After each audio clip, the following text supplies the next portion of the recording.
إن الحمد لله الأكرم الذي خلق الإنسان وكرمه وعلمه من البيان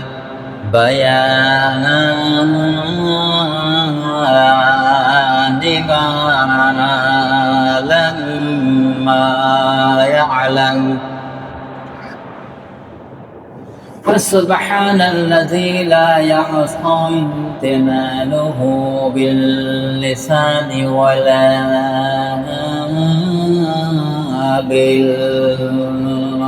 بالقلم ونشهد أن لا إله إلا الله وحده لا شريك له ونشهد أن سيدنا وحبيبنا ومولانا محمدا عبده ورسوله الذي أرسله بالحق بشيرا ونذيرا وداعيا إلى الله بإذنه وسراجا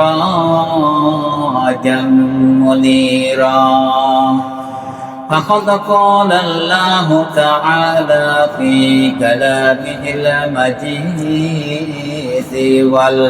والفرقان الحميد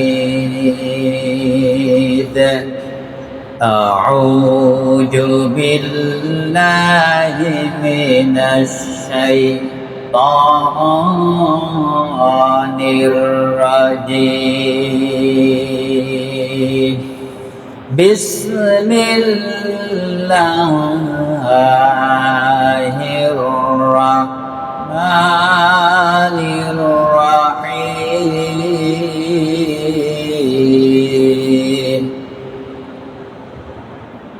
قل إن كنتم تحبون الله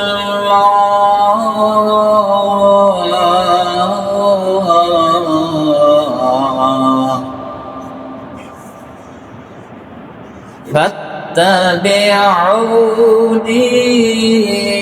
يحببكم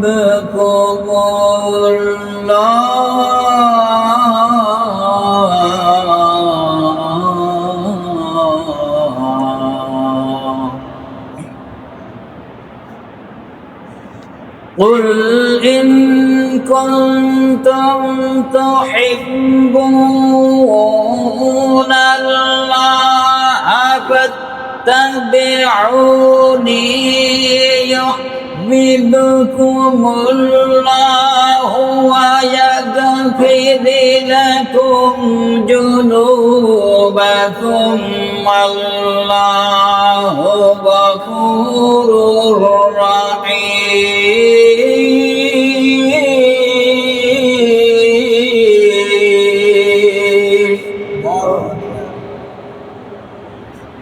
ويغفر لكم ذنوبكم الله غفور رحيم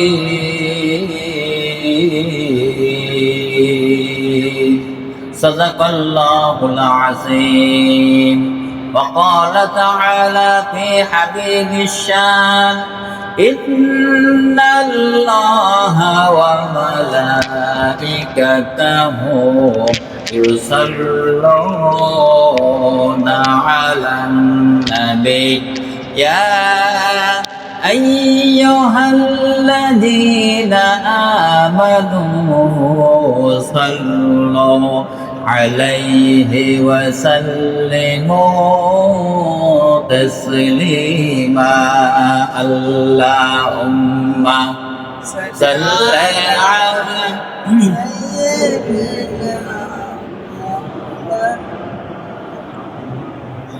وعلى آل سيدنا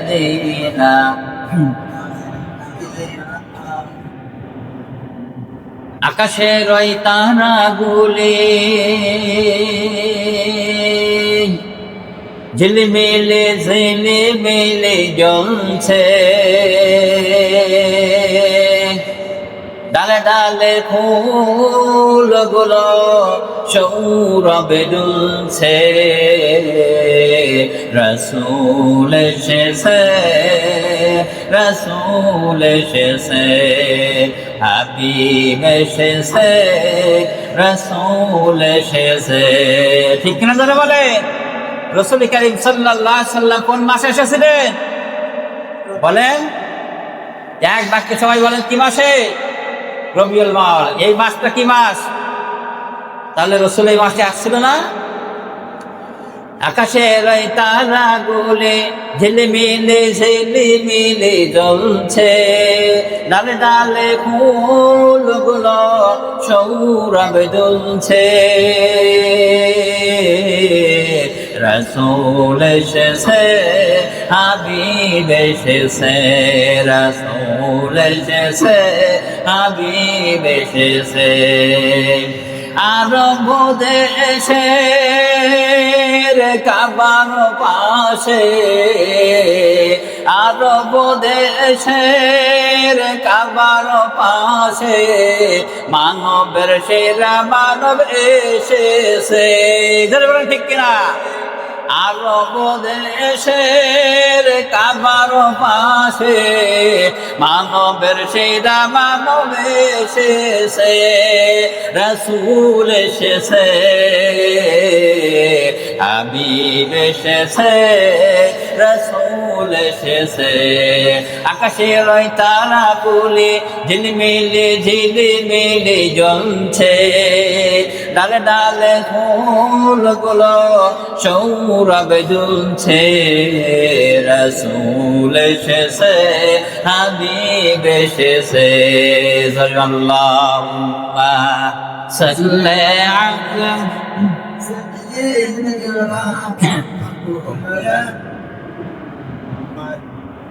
وعلى آل سيدنا।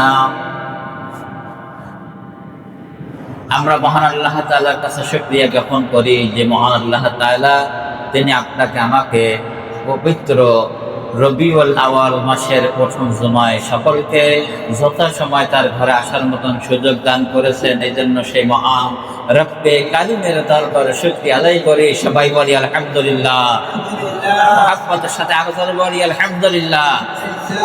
আমার বন্ধুগণ, যখন রবিউল আউয়াল মাস আসে তখন আমাদের মনে প্রাণে আরো বেশি কার কথা স্মরণ করিয়ে দেয় বলেন? কার কথা? আল্লাহর কথা না। এই রবিউল আউয়াল মাস যখন আসে আমাদের প্রিয় নবী জনাবে মুহাম্মদুর রাসূলুল্লাহ সাল্লাল্লাহু আলাইহি সাল্লামের কথা বেশি বেশি মনে পড়ে যায়। বলেন ঠিক কিনা? দেখবেন এই একটা মাস রসুলের চরিত্র, রসুলের সিরাত সম্পর্কে সব জায়গায়, প্রত্যেক মসজিদে কিংবা মাদ্রাসায়, ধর্মীয় অনুষ্ঠান, সব প্রায় জায়গায় এই রসুলের জীবন বৃত্তান্ত, সিরাত সম্পর্কে আলোচনা হবে। বলেন ঠিক কিনা আমার ভাইরা? তাহলে রসুলের করিম সাল্লাল্লাহু আলাইহি সাল্লাম তার জীবন চরিত্র, জীবনে মানে সিরাত মানে কি? রসুলের জীবন বৃত্তান্ত। তিনি যখন আগমন করেছেন আর আগমন করার পর থেকে মৃত্যুবরণ করেছেন, এইগুলো মানে কি যে অলৌকিক কি ঘটনা ঘটেছিল, তিনি যে কি মিশন নিয়ে আসছিলেন, তিনি যে কাজ করেছিলেন, এইগুলো রসুল করিম সাল্লাল্লাহু আলাইহি সাল্লাম যেগুলো করেছেন, আমাদেরও সেই কাজগুলো, রসুলের যে কাজ আমাদেরও সেই কাজ আছে না নাই? আমাদের একটু কম আছে মনে হয় নাকি? কম। একই রসুলের পরে যখন কোরআন নাজিল হয়েছিল, ওই কোরআন কাদের পরে আছে? তাহলে পুরো কোরআনটা আমাদের জন্য না? পুরো কোরআনটা কি রসুলের জন্য ছিল না? তাহলে রসুলের যে চরিত্র ছিল, ওই চরিত্রটা কিন্তু আমাদের গঠন করতে হবে। তাহলে কোরআনুল কারীম রসুলের অনুসরণ করা হবে। বলে ঠিক কিনা আমার ভাইরা? আল্লাহর নবী জনাবে মুহাম্মদুর রাসূলুল্লাহ সাল্লাল্লাহু আলাইহি সাল্লামের সহধর্মিণী স্ত্রী হযরত আয়েশা সিদ্দিকা রাদিয়াল্লাহু তাআলা আনহার কাছে সাহাবীরা গেল, যে জিজ্ঞেস করল, উম্মুল মুমিনিন, রসুলের চরিত্র সম্পর্কে আমাদের কিছু শোনান, আপনার কাছ থেকে আমরা কিছু উপদেশ নেব, আপনার কাছ থেকে কিছু নসিহাত নেব, এই জন্য আপনার কাছে এসেছি। আপনি মেহেরবানি করে রসুলের চরিত্র সম্পর্কে আমাদের কিছু শোনান। আল্লাহর নবী জনাবে মুহাম্মদুর রাসূলুল্লাহ সাল্লাল্লাহু আলাইহি সাল্লামের স্ত্রী আয়েশা সিদ্দিকা রাদিয়াল্লাহু তাআলা আনহা বলেছিলেন, ওগো সাহাবীরা, তোমরা যে রসুলের চরিত্র জানার জন্য আমার কাছে এসেছো, আমার কাছে রসুলের চরিত্র যদি জানতে চাও তাহলে শুনে রাখো। তোমরা যে কুরআনুল কারীম দেখো, ওই কুরআনুল কারীম 30 পারা যে কুরআন, ওইটা হলো নবী করিম সাল্লাল্লাহু আলাইহি সাল্লামের চরিত্র। জোরে গান সুবহানাল্লাহ। তাহলে গোটা কুরআনুল কারীমটা হলো রাসূল করিম সাল্লাল্লাহু আলাইহি সাল্লাম। জোরে গান সুবহানাল্লাহ। তাহলে সেই কুরআনুল কারীম আপনার কাছে আছে, আমার কাছে আছে। কোরআন থেকে কতটুকু চরিত্র গঠন করতে পারলাম, কতটুকু শিক্ষা অর্জন করতে পারলাম, কতটুকু জ্ঞান অর্জন করতে পারলাম, এটা কিন্তু আপনার কাছে আমার কাছে প্রশ্নের বিষয়, ঠিক কিনা? হযরত আয়েশা সিদ্দিকা রাদিয়াল্লাহু তাআলা আনহা বললেন, ওগো সাহাবীরা, তোমরা যে কুরআনুল কারীম দেখো, ওই কুরআন হলো একটা পাতায় লিপিবদ্ধ কোরআন। ওই কোরআন কথা বলতে পারে না, হাঁটাহাঁটি কথা করতে পারে না, চলাফেরা করতে পারে না। আর তোমরা যদি জীবন্ত কোরআন দেখতে চাও, যদি তোমরা জীবন্ত কোরআন দেখতে চাও, তাহলে নবী মুহাম্মদ সাল্লাল্লাহু আলাইহি সাল্লামের দিকে তাকাই দেখো। ওই জীবন্ত 30 পারা কোরআন হলো নবী করিম সাল্লাল্লাহু আলাইহি সাল্লাম। জোরে বলুন সুবহানাল্লাহ। আমার ভাইরা, আমার বন্ধুগণ, তাহলে আজকের সিরাতুন নবী সাল্লাল্লাহু আলাইহি সাল্লামের যে মাস, এই মাস থেকে আপনাকে আমাকে শিক্ষা নিতে হবে। রাসূল করিম সাল্লাল্লাহু আলাইহি সাল্লাম তিনি যে আদর্শ নিয়ে এসেছেন, আল্লাহ তাআলা বলেছেন তোমাদের রাসূল যেটা নিয়ে এসেছেন ওইটা তোমরা গ্রহণ করো, আর যেটা নিষেধ করেছেন ওই থেকে তোমরা বিরত থাকো। তাহলে রাসূল করিম সাল্লাল্লাহু আলাইহি সাল্লামের উপর কোরআন নাযিল হয়েছে। রাসূল করিম সাল্লাল্লাহু আলাইহি সাল্লাম যে কথাগুলো বলেছেন আপনার আমার জীবনে মানার দরকার আছে না নাই? আছে না নাই? আমার বন্ধুগণ, তাই আজকের আমি আপনাদের খেদমতে আরজ করতে চাই, আপনারা এই দেখবেন যে প্রতি মসজিদে কিংবা আপনাদের মসজিদে প্রত্যেক জুমায়, অন্যান্য সময় এই মাস ভরটা রাসূল করিম সাল্লাল্লাহু আলাইহি সাল্লামের চরিত্র জীবনী সম্পর্কে আলোচনা হবে। কিন্তু আজকের আমি বিষয়টিকে যেতে চাই, সেটা হচ্ছে, বিষয়টা হলো নবী করিম সাল্লাল্লাহু আলাইহি সাল্লাম কে আল্লাহ তাআলা জমিনে কেন পাঠালেন? আমরা তো রাসূল করিম সাল্লাল্লাহু আলাইহি সাল্লাম জন্ম গ্রহণ করেছিলেন, এই কথাগুলো আমরা অনেকে জানি, ওগুলো আমরা পরে আসতেছি।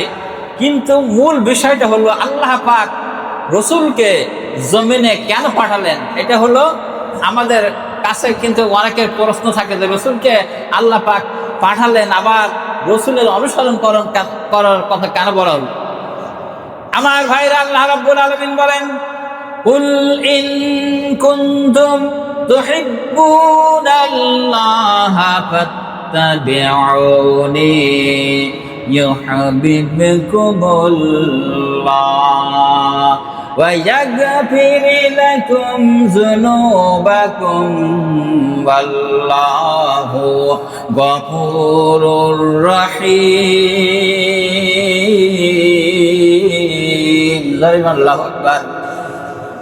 আল্লাহ রাব্বুল আলামিন বলেন, ও নবী আপনি বলে দিন, তোমরা যদি আল্লাহকে ভালোবাসতে চাও, আল্লাহ তাআলাকে পেতে চাও, তাহলে সর্বপ্রথম ফাত্তাবিউনি, আমি নবী মুহাম্মদ সাল্লাল্লাহু আলাইহি সাল্লামের অনুসরণ করো, অনুকরণ করো, ইত্তেবা করো, তাহলে আল্লাহ তাআলা তোমাদেরকে ভালোবাসবেন। আল্লাহ তাআলা কি বলছেন? ও নবী আপনি আপনার উম্মতকে বলে দেন, তারা যদি আল্লাহকে পেতে চায়, আল্লাহকে ভালোবাসতে চায়, তাহলে ফাত্তাবিউনি, রাসূলের অনুসরণ করো। কার?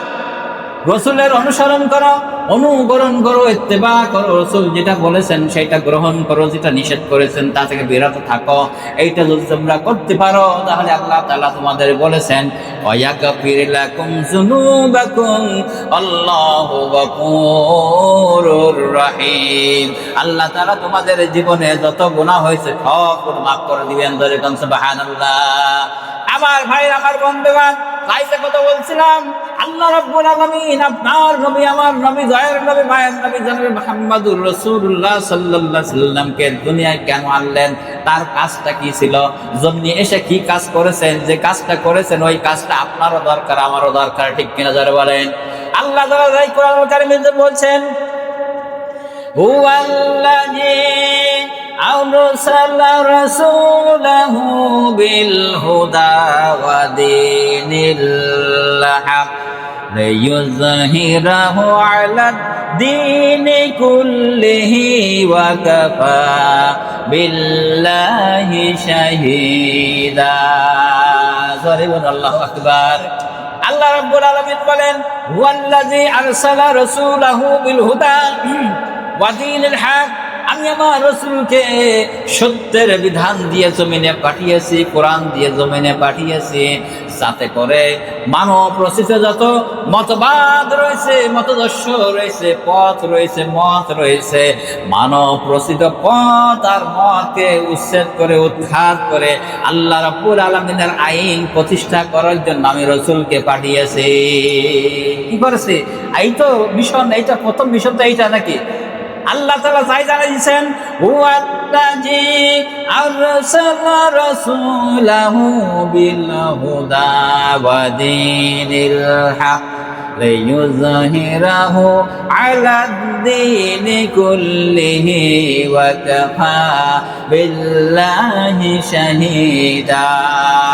আল্লাহ তাআলা বললেন, আমি রাসূলকে এই জন্য পাঠালাম, এই জন্য পাঠিয়েছি যে মানুষের যত মন করা আইন রয়েছে, মতবাদ রয়েছে, সবগুলোর উপরে যেন আমার কোরআনের আইনকে বিজয়ী করে দিতে পারে। সুবহানাল্লাহ। তাহলে আল্লাহ রসুলের মিশন ছিল মানুষের যত রকমের তৈরি করা তন্ত্র মন্ত্র আছে সব কিছু সেট করে কোরআনের আইন জমিনে প্রতিষ্ঠিত করা। ঠিক কিনা? তাহলে আজকে রসুলের কাছে যে কোরআন ছিল, আপনার পরে কোরআন আছে না নাই? এই মসজিদে যারা শত শত মুসল্লি আছেন, কোন ব্যক্তি বলতে পারবেন কোরআনের ৬৬৬৬ আয়াত, এই আয়াতের ভিতরে এই আয়াতগুলো আমার না, এগুলো হলো রসুলের, এগুলো ইমাম সাহেবের, এগুলো খতিব সাহেবের না, পুরো কোরআনটা আপনার জন্য আমার জন্য? বলেন, একটু জাবান ছেড়ে দিয়ে বলেন, পুরো কোরআনটা কি আপনার জন্য আমার জন্য না? তাহলে এই আয়াতটা কি কোরআনের ভিতরে যদি থাকে তো ওটাও আপনার ভালো লাগবে না? তাহলে কখন আপনি যদি মানতে যান তখন মনে করেন আপনাকে আমাকে গালি দেওয়া হবে, মৌলবাদী বলে গালি দেওয়া হবে, আপনার আমার নামে মামলা হতে পারে। এই জন্য আপনি হক কথাটা বলবেন না, লেজ গোটায় আপনি বাড়িতে বসে থাকবেন, পাশ কাটাই এড়াই চলে যাবেন, তো না আমাকে কোনো দেখতে পায়। কিন্তু দুনিয়ার কোন মানুষ দেখতে পাবে না। আল্লাহর হাত থেকে আপনি বাঁচতে পারবেন কি? পারবেন? পারা যাবে না। আল্লাহ আপনার দায়িত্ব দিয়েছেন দুনিয়াতে খলিফা হিসাবে, নেতৃত্ব দিয়েছেন দুনিয়াতে, নেতৃত্ব দিবেন দুনিয়াতে, এই জন্য খলিফা হিসাবে আপনাকে পাঠিয়েছেন। কিন্তু খলিফার দায়িত্ব পালন করবেন না, মসজিদের কোনায় বসে তাসবিহ দেখবেন আর ৫ ওয়াক্ত নামাজ পড়বেন, আল্লাহু আল্লাহু বলে জিকির করবেন, বাড়িতে যাবেন মনে করবেন জান্নাত পেয়ে গেছে। হ্যাঁ, জান্নাত পেয়ে গেছে। আমার ভাইরা, যদি জান্নাত পেত, আমার বন্ধুরা, আল্লাহর নবী জনাব মুহাম্মদুর রাসূলুল্লাহ সাল্লাল্লাহু আলাইহি সাল্লামের কোন গুনাহ আছে নাকি? আগে পারে কোন গুনাহ আছে? জান্নাতে। তাহলে রসুল সর্বশ্রেষ্ঠ রসুল, আল্লাহর কাছে সবচাইতে প্রিয় রসুল, যাকে যে জনাব মুহাম্মদ রাসূলুল্লাহ সাল্লাল্লাহু আলাইহি সাল্লামের যদি একটা টুকা দেয় তা আল্লাহর ব্যথা লাগে না? তাহলে এই রসুলকে দিনের দাওয়াত দিতে গিয়ে কেন মার খেলো, কেন রক্ত ঝরালো, এই বিষয়কে আল্লাহ দেখেন নাই? দেখেন নাই? এইটা দেখেছে, কিন্তু এইটা শিক্ষা দিয়ে গেছে আমার রসুলের যে দায়িত্ব দিয়েছি, রসুল পিছপা হয় নাই, যার জন্য কাফের বেঈমানেরা তাকে রক্ত করেছে। আর রসুল যখন থাকবে না, কোরআন থাকবে, তখন কোরআনের ধারক বাহক যে উম্মত থাকবে তাদেরকেও দায়িত্ব পালন করতে হবে। বলে ঠিক কিনা? কিন্তু আজকের আমরা কোরআনুল কারীমের আয়াতগুলো বেছে বেছে নেই। এক সময় ছিল যে কোরআনের ভিতরে যে কিছু রাজনীতির আয়াত রয়েছে, এই রাজনীতির আয়াতগুলো বন্ধ করে দিতে হবে। এক সময় শুনেছিলেন না কথা? হ্যাঁ, কোরআনের ভিতর থেকে কিছু কথা রয়েছে, এই আয়াতগুলো বন্ধ করতে হবে। কোরআন কি তোমার বাবার? ধরে বলেন ঠিক কার? আল্লাহর কোরআন। এই কোরআনের ভিতরে একটা আকার ওকার জের জবর পেশ কোন ব্যক্তি আজ পর্যন্ত কি পরিবর্তন করতে পেরেছে? পারে নাই। আমার বন্ধুগণ, দুনিয়ায় সমস্ত যত কোরআন রয়েছে, কোরআন যদি কাফের বেঈমানেরা এক জায়গায় করে সব পোড়াইয়ে যদি ছাই বানায় ভস্ম করে দেয়, তারপরও কোরআন বিদায় হবে? হবে না। তার কারণ মানুষের কাছে যে কোরআন সংরক্ষণ করে দিয়েছেন আল্লাহ তাআলা, 30টা পারা কোরআন এই সিনার ভিতরে বহন করা চারটেখানি ব্যাপার না। মুখস্থ করে দেখেন, আজকের আপনি একটা যে সূরা ফাতিহা যারা জানেন না, কিংবা একটা সূরা নাস, সূরা ইখলাস, এইগুলো যা সূরা জানেন না, একটা মুখস্থ করার জন্য চেষ্টা করেন, দেখুন কত কষ্ট হয়। কিন্তু একটা যারা হেফজ কোরআন করেছে, হেফজতে যারা পড়াশোনা করেছে, এই কোরআনকে ধারণ করেছে, আমার বন্ধুগণ, এই লক্ষ লক্ষ হাফেজ সাহেব রয়েছে, কয়জনকে মারবেন? মারা যাবে? কোরআন দুনিয়া থেকে উচ্ছেদ হবে না। বরঞ্চ কোরআনের সঙ্গে গাদ্দারি করার কারণে, কোরআনের সঙ্গে বিরোধিতা করার কারণে যেমন ফিরআউন কি করেছে, নাশাদ হয়ে গেছে, আবু জেহেল উতবা গেছে। আজও যদি আপনি আমি কোরআনের সঙ্গে বিরোধিতা করি, আপনি আমি উচ্ছেদ হয়ে যাব, কিন্তু কোরআন আল্লাহ জমিন থেকে বিদায় হবে না। জোরে বলেন ঠিক কিনা? আমার বন্ধুগণ, তাহলে আজকের আমাদের শিক্ষা নিতে হবে, রাসূল কারীম সাল্লাল্লাহু আলাইহি সাল্লাম যে মিশন নিয়ে এসেছেন, এই কোরআনকে প্রতিষ্ঠিত করার জন্য রাসূলকে দায়িত্ব দেওয়া হয়েছে। কিন্তু রাসূল নাই, দায়িত্ব রয়েছে আপনার পরে, আমার পরে। আর আপনি আমি যদি বলে নামাজ পড়ে যাইয়ে, এখন জুমার নামাজ পড়ে যাইয়ে বোর বলবো কি ভাত এখনো রান্না হয় নাই, যদি না হয় তাহলে তো একটু মেজাজ দেখাবো, কেন এখনো তুমি কি করেছিলে? ভাত খেয়ে ঠ্যাঙের পর ঠ্যাং তুলে দিয়ে ইনটাস বিড়ি ধরে ফুল টানবেন, এরকম জন্য এই জন্য কি আল্লাহ পাঠিয়েছেন? হ্যাঁ, এই জন্য আল্লাহ পাঠান নাই। আমার বন্ধুগণ, আল্লাহ রাব্বুল আলামিন তাই তার হাবিবের মিশন ছিল এইটা। আল্লাহ রাব্বুল আলামিনের হাবিব জানবে মুহাম্মদুর রাসূলুল্লাহ সাল্লাল্লাহু আলাইহি সাল্লাম যখন এই আয়াত নাযিল হয়ে গেল, আল্লাহ রাসূল জানবে মুহাম্মদুর রাসূলুল্লাহ সাল্লাল্লাহু আলাইহি সাল্লাম যখন দাওয়াত দিতে লাগলো, তখন কিন্তু এই রকম আমাদের সময় যেমন হাজার হাজার লক্ষ লক্ষ মুসলমান, তখন কিন্তু এত মুসলমান তৈরি হয় নাই। রাসূলের পক্ষে কেবল মাত্র দুই একজন ইসলাম গ্রহণ করা আরম্ভ করে দিয়েছে। আমার বন্ধুগণ, কোরআন যখন রাসূল কারীম সাল্লাল্লাহু আলাইহি সাল্লাম তিলাওয়াত করে, কোরআন শুনে মানুষ পাগল হয়ে যায়। কোরআন তিলাওয়াত শুনে মানুষ মুগ্ধ হয়ে ইসলাম গ্রহণ করা আরম্ভ করে দিল। এদিকে আবু জেহেল মনে করলো, যেভাবে রাসূল কোরআন তিলাওয়াত করছে, যেভাবে রাসূল কোরআনের দাওয়াত দিচ্ছে, এক দুইজন করে তো রাসূলের দলে যোগ দিচ্ছে। এইভাবে যদি দিতে থাকে, তাহলে তো একদিন না একদিন রাসূলের দলে সব যোগদান করবে, আমাদের দলে আর কেউ থাকবে না। আমার ভাইরা, আমার বন্ধুগণ, এই যখন আবু জেহেল প্ল্যান করে গ্রাম করলো, তখন আবু জেহেল উতবা সাইবা এই তারা একটা প্যানেল মিলে রাসূলের কাছে গেল, বলল যে তুমি কোরআনের দাওয়াত দিতে পারবে না, তুমি কোরআনের দাওয়াত দিতে পারবে না। কোরআন যদি দাওয়াত না দাও, কোরআনের দাওয়াত যদি না দাও, কোরআনের কালিমার দাওয়াত যদি না দাও, তাহলে তোমাকে আমরা কি করব? এই আরব নগরের আমরা তোমাকে প্রেসিডেন্ট বানাইয়া দেব। এমনকি তোমার যদি লক্ষ লক্ষ কোটি কোটি টাকা লাগে তাও দেব। এমনকি যদি তুমি সুন্দরী রমণ বিবাহ করতে চাও তাও দেব। এমনকি যদি তুমি তামাম আরবের প্রেসিডেন্ট হতে চাও তাও দেব, তুমি কোরআনের দাওয়াত দিও না। কিন্তু রাসূল কারীম সাল্লাল্লাহু আলাইহি সাল্লাম সেটাকে গ্রহণ করেছিল। আপনারা কি কথা বুঝতেছেন? গ্রহণ করেছিল। এইখান থেকে শিক্ষা নিতে হবে, একটা ভোট যখন আসে, আপনার ভোটের সময় একটা পরিবারে 10টা ভোট থাকে, ওই পরিবারে গার্জিয়ানের সঙ্গে কন্ট্যাক্ট করে, যদি তুমি আমার সব ভোটটা দাও, তাহলে তোমার পরিবারে 10টা ভোট আছে, 10টা ভোট যদি দাও তোমাকে 10,000 টাকা দেবে। কন্ট্যাক্ট করে না? আমার বন্ধুগণ, তখন কোরআনের দিকে তাকাই না, তখন ওই 10,000 দিকে তাকাইয়া আল্লাহ এবং রসুলকে ভুলে যাই, ওই কোরআনের বিরোধিতা করে তাদের ভোটটা দেয়। ঠিক কিনা? আল্লাহ রসুলকে কি লোক দেখানো হলো? বলা হলো তুমি যদি কোরআনের দাওয়াত না দাও, তোমাকে প্রেসিডেন্ট বানানো হবে। কিন্তু রসুলের উদ্দেশ্য কি? আমি যদি প্রেসিডেন্ট হই, তাহলে মন্ত্রী হবে আবু জেহেল, উতবা, সাইবা, তারা তো নিচের দিকে প্যানেল করে মন্ত্রীদের পরিষদ গঠন করবে। আমার কথাই কিছু হবে না, আমার তো খালি প্রেসিডেন্ট হয়ে বসে থাকতে হবে, আমার কথাই দেশ চলবে না। এই জন্য রসুল প্রত্যাখ্যান করে তিনি বললেন, না না না, আমার আল্লাহ রাব্বুল আলামিন যে মিশন দিয়েছেন, যে দায়িত্ব দিয়েছেন, ওই দায়িত্ব আমি পালন করব। আমি অবস্থাতে কোরআনের দায়িত্ব, কোরআন থেকে পিছপা হতে পারবো না। আমার বন্ধুগণ, কাফের বেঈমানেরা তারা এইবার চলে গেল রসুলের চাচা আবু তালেবের কাছে চলে গেল। রসুলের চাচা আবু তালেবের কাছে যেয়ে বলল, আবু তালেব তোমার ভাতিজাকে বলো যদি কোরআনের দাওয়াত না দেয় তাহলে এই আমি যত টাকা লাগে, পয়সা লাগবে, সোনা দানা যা লাগবে তাকে পরিপূর্ণ করে দেওয়া হবে।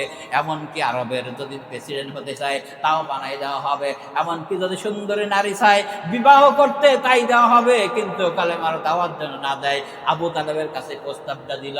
আমার বন্ধুগণ, রাসূল করিম সাল্লাল্লাহু আলাইহি সাল্লাম যখন ফিরলেন, রাসূলের সাথে আবু তালেব বলল, কাফের বেঈমানেরা, ভাতিজা কাফের বেঈমানেরা আমার কাছে আসছিল, বলল তুমি যদি কোরআনের দাওয়াত না দাও তোমাকে এই জিনিসগুলো দেওয়া হবে, এই অফারগুলো দেওয়া হয়েছে, অতএব তুমি কোরআনের দাওয়াত দিই না। রাসূল করিম চাচার কথা শুনে কি বলেছিলেন? চাচার কথা শুনে বলেছিলেন, চাচা যান, ভালো করে খেয়াল করে রাখেন, ওরা যেটা দিতে পারে সেটা তো দূরের কথা, যেটা দিতে পারে না সেটাও দূরের কথা। অর্থাৎ আকাশের সূর্যটা ধরে এনে যদি আমার ডান হাতে উঠাই দেয়, এইটা যদি সম্ভব তারা করতে পারে। আকাশের পূর্ণিমার চাঁদটা ধরে এনে যদি আমার বাম হাতে উঠাই দেয়, এর বিনিময় আমি নবী মুহাম্মদ সাল্লাল্লাহু আলাইহি সাল্লাম তাওহীদের কলেমার দাওয়াত থেকে এক বিন্দু পরিমাণ পিছপা হব না। যেরকম সুবহানাল্লাহ। তাহলে আজকের এখান থেকে রসুলের যে সিরাত, এই সিরাতটা নেন দেখি। এটা তো কোরআনের আয়াত, এটা তো অন্য কিছু কিস্সা কাহিনী গল্প কিছু না। এই সিরাতটা নেন যে আমরা রসুলের যে আদর্শ, এই আদর্শ আল্লাহ তাআলা যে কোরআন নাজিল করেছেন, এই নাজিল কোরআন জমিন প্রতিষ্ঠিত করার জন্য যে আল্লাহ দায়িত্ব দিয়েছেন, ওইটা আপনার উপরে আমার পর দায়িত্ব আছেন।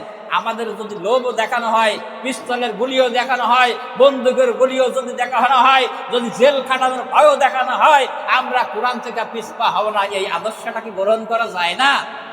যাবে কিনা? কিন্তু ভোটের সময় এইটা করা যাবে না। আপনারা আমরা কখনোই করব না।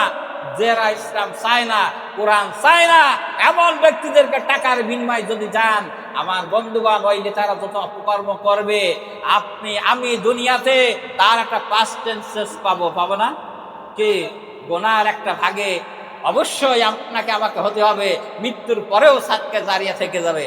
আমার ভাই, আমার বন্ধুগণ, এরপরে আল্লাহ রাব্বুল আলামিন বলছেন যে নবীকে পাঠানোর পরে আমাদের এবার বলছেন, আল্লাহ তাআলা বলছেন, ওয়াকাতিলুহুম হাত্তা লা তাকুনা ফিতনাতু ওয়া ইয়াকুনাদ দীনু কুল্লুহু লিল্লাহ। আল্লাহু আকবার। আল্লাহ রাব্বুল আলামিন বলেন, হাত্তা লা তাকুনা ফিতনাতুন ওয়া ইয়াকুনুদ দীনু লিল্লাহ। আল্লাহ রাব্বুল আলামিন বললেন, তোমরা ততক্ষণ পর্যন্ত লড়াই করো, তোমরা সংগ্রাম করো, কথা বলো, যুদ্ধ করো, ততক্ষণ পর্যন্ত আল্লাহর জমিন থেকে ফিতনা ফাসাদ দুর্বৃত্ত না হয়। এটা কোরআনে আছে না নাই? বলে আছেন না নাই? তাহলে কোরআনের আয়াতটা সবার জন্য না আমার জন্য? সবার জন্য না? তাহলে আল্লাহ তাআলা বলছেন এই কোরআনের আয়াতটা সবার জন্য যদি হয়, আল্লাহ রাব্বুল আলামিন বলেন, ওয়াকাতিলুহুম হাত্তা লা তাকুনা ফিতনাতুন ওয়া ইয়াকুনাদ দীনু কুল্লুহু লিল্লাহ। জমিন থেকে যতক্ষণ পর্যন্ত ফিতনা ফাসাদ, মানব রচিত আইন মতবাদ যতক্ষণ পর্যন্ত দূরীভূত না হবে, ততক্ষণ পর্যন্ত তোমাদেরকে লড়াই করতে হবে, কথা বলতে হবে। তাহলে আজকের এই সিরাতুন নবী সাল্লাল্লাহু আলাইহি সাল্লামের মাস থেকে আমাদের শিক্ষা নিতে হবে। আজকের জুমা থেকে আমাদেরকে শিক্ষা নিয়ে যেতে হবে যে দুনিয়ায় এখনো কিন্তু ফিতনা ফাসাদ আছে না নাই? আছে না? তাহলে আপনার আমার কথা বলা লাগবে না? লাগবে না? দাওয়াত দেওয়া লাগবে না? লাগবে না?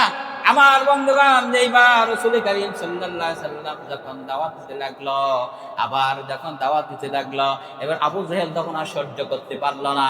বর্তমানে আপনি যখন সব কিছু উপেক্ষা করে কালেমার দাওয়াত দিতে যাবেন, তখন কিন্তু আপনার উপরে এক শ্রেণীর লোক খেপে যাবে।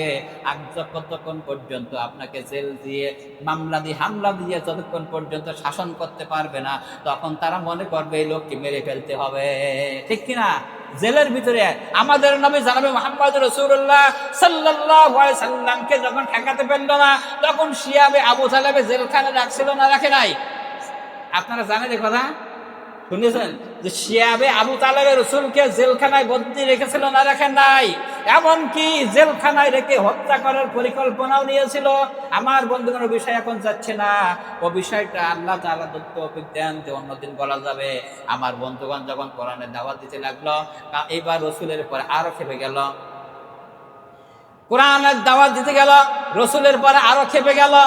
এইবার কি করলো, ওই আবু জেহেল তার সংগঠনে আবু জেহেল উদ্বার ওই সাইবা যারা রয়েছে রসুলের কাছে চলে গেল, বলল যে তোমাকে বললাম কোরআনের দাওয়াত থেকে পিছাই থাকতে। রসুল বলল পারবো না। তখন আবু জেহেল কি করলো, তার কাছে যে একটা চাদর ছিল, ওই কি আমরা যেটা বলি গামছা, কিন্তু তখন ওনাদের কাছে চাদর, এই চাদর পেঁচ দিয়ে গলায় ফাঁস দেওয়ার জন্য চেষ্টা করলো, এমনকি আছাড় মেলে জমিনে ফেলাই দিল। তার বাহিনী মিলে কাজটা করলো। রসুল কারীম সাল্লাল্লাহু আলাইহি সাল্লাম জমিনে পড়ে গেলেন, রক্ত রক্ত হয়ে গেল, বেহুশ হয়ে গেছেন। রসুল কারীম সাল্লাল্লাহু আলাইহি সাল্লাম তখন আর হুশ নাই, শরীর থেকে রক্ত বাইর হচ্ছে, এরকম প্রহার করলো। আমার বন্ধুগণ ভাইরা, এই দৃশ্য যখন হলো, তখন হযরতে হামজা তখন কি ইসলাম গ্রহণ করেন নাই, তখন কিন্তু রসুলের চাচা হামজা তখন কিন্তু কাফের ছিল। আমার বন্ধুগণ, হামজা যখন বাড়িতে আসলো, আসার পরে তার বাড়িতে দাসীর কাছে খবর শুনতে পেল। দাসী বলল যে তোমার ভাতিজা মুহাম্মদ সাল্লাল্লাহু আলাইহি সাল্লামকে আবু জেহেল মেরেছে, রক্ত রক্ত করে দিয়েছে, বেহুশ অবস্থায় আছে, বাড়িতে পড়ে আছে। হযরত হামজা বাড়িতে আর বসলেন না, তাড়াতাড়ি করে রসুলের এখানে চলে আসলেন। এসে দেখলো রসুল শুয়ে আছেন, রক্ত রক্ত অবস্থায় শুয়ে আছেন। ওই অবস্থায় চলে গেল হযরত হামজা, আবু জেহেলের বাড়িতে চলে গেল। আবু জেহেলকে ডাক দিল। হযরত হামজা বলল, আবু জেহেল কোথায়, বেরিয়ে আয়। তুই কি মনে করছিস নাকি মুহাম্মদ সাল্লাল্লাহু আলাইহি সাল্লামের আব্বা মারা গেছে, তাই রসুল করিম সাল্লাল্লাহু আলাইহি সাল্লাম এতিম হয়ে গেছে, তার কেউ নাই, এই মনে করেছিস নাকি? কিছু তো শুনে রাখ, রসুল করিম সাল্লাল্লাহু আলাইহি সাল্লামের কেউ নাই, এতিম হয়ে গেছে, কিন্তু তার সাথে হামজা মরে নাই, মরে নাই, মরে নাই। এই বলে আবু জেহেলকে ঘর থেকে বাইর করে এনে হাতের ধনুক দ্বারা আঘাত করলো, ফিনকে রক্ত বাইর হয়ে গেল। আমার ভাইরা, এই অবস্থা নিয়ে যখন রসুল করিম সাল্লাল্লাহু আলাইহি সাল্লামের দরবারে হযরত হামজা চলে গেল, যে রসুলের মস্তক মোবারক খানা কোলে উঠাই নিলেন, মস্তক মোবারক খানা কোলে উঠাই নিলেন। নেওয়ার পরে রসুল করিম সাল্লাল্লাহু আলাইহি সাল্লামকে বলছেন, হযরত হামজা বলছেন, বাবাজি তোমাকে মেরেছে, যার কারণে রক্ত রক্ত করেছে, আমি আবু জেহেলের বাড়িতে যাইয়া তার মাথাটা ফাটাই দিয়েছি, রক্ত রক্ত চিহ্ন দিয়ে আমি আপনার দরবার হাজির, আপনি শান্ত হয়ে যান। আল্লাহর নবী চক্ষু উন্মোচন করলেন, দেখলেন চাচা বলছেন কথা, হযরত হামজা চাচা তিনি কথা বলছেন। রাসূল করিম সাল্লাল্লাহু আলাইহি সাল্লাম ডাক দিয়ে বললেন, চাচা কারে মেরেছেন, কার শরীর থেকে রক্ত ঝরাইছেন? দেখেন কেমন দয়ার নবী, মায়ের নবী জানবে মুহাম্মদ রাসূলুল্লাহ সাল্লাল্লাহু আলাইহি সাল্লাম। তখন ডাক দিয়ে বলছেন, চাচা কার শরীর থেকে আপনি রক্ত ঝরাইছেন? ওই কথা বলে আমাকে খুশি করতে পারবেন না। আমি কারো রক্ত দেখলে খুশি হই না, কারোর মার দেখলে আমি খুশি হই না। হযরত হামজা বলেন, তাহলে তুমি কি হলে খুশি হও? হযরত আল্লাহর নবী জানাবে মুহাম্মদ রাসূলুল্লাহ সাল্লাল্লাহু আলাইহি সাল্লাম বললেন, আচ্ছা জান, আমি খুশি হই একটিবার যদি আপনার পবিত্র জবান থেকে কালিমা শুনতে পাই, লা ইলাহা ইল্লাল্লাহু মুহাম্মাদুর রাসূলুল্লাহ, এই কালেমাটা যদি আমি শুনতে পাই, আমার সব ব্যথা বেদনা ভুলে যাবে। জোরে কোন সুবহানাল্লাহ। হামজা বলেছিলেন, বাবাজি আমি বুঝতে পেরেছি নিঃসন্দেহে তুমি কোনো সাধারণ মানুষ না, একজন সাধারণ মানুষ, আল্লাহর পয়গম্বর, সাথে কোনো সন্দেহ নাই। অতএব তুমি সাক্ষ্য থাকে দাও। আমি বলে নিলাম, আশহাদু আল্লা ইলাহা ইল্লাল্লাহু ওয়াহদাহু লা শারীকা লা ওয়া নাশহাদু আন্না মুহাম্মাদান আবদুহু ওয়া রাসূলুহু। তাহলে দয়ার নবী, মায়ের নবী কি উম্মতের জন্য কি সব সময় তিনি উম্মতের পক্ষে আছেন না নাই? কিয়ামতের ময়দানে আপনাকে আমাকে শাফায়াত করবেন কে? তাহলে রসুলের দলে যদি আমি না থাকি, সে শাফায়াত করবে? যার কারণে এখন যদি আপনি অন্য দল করেন আর অন্য দলের কাছে যদি বলেন যে ভাই আমি ওই দল করি কিন্তু আমার একটু সাহায্য দেন, তারা কি করবে? পারবে না। এই জন্য আসবেন পবিত্র জুমা, আজকের যে রবিউল আউয়াল মাসের প্রথম জুমা, আমরা অন্তত শিক্ষাটা নেই যে রাসূল কারীম সাল্লাল্লাহু আলাইহি ওয়াসাল্লাম যে বিধানটা নিয়ে আসছেন, আমরা সেই বিধানটা জমিনে চালু করার জন্য চেষ্টা করব। আমার বন্ধুগণ, এই পুরো মাসটা রসুলের মানে সিরাত সম্পর্কে আলোচনা হবে। আল্লাহ পাক যদি দেন সামনের যে এই জুমায় যে রসুল করিম সাল্লাল্লাহু আলাইহি ওয়াসাল্লাম কেন জেল খেটেছিলেন আর জেলে কিভাবে মারতে চেয়েছিল, কোরআন থেকে আলোচনা হবে ইনশাআল্লাহ। আল্লাহ পাক তৌফিক দান করেন, আমিন। ওয়া আখিরু দাওয়ানা আলহামদুলিল্লাহ। আসসালামু আলাইকুম ওয়া রাহমাতুল্লাহ।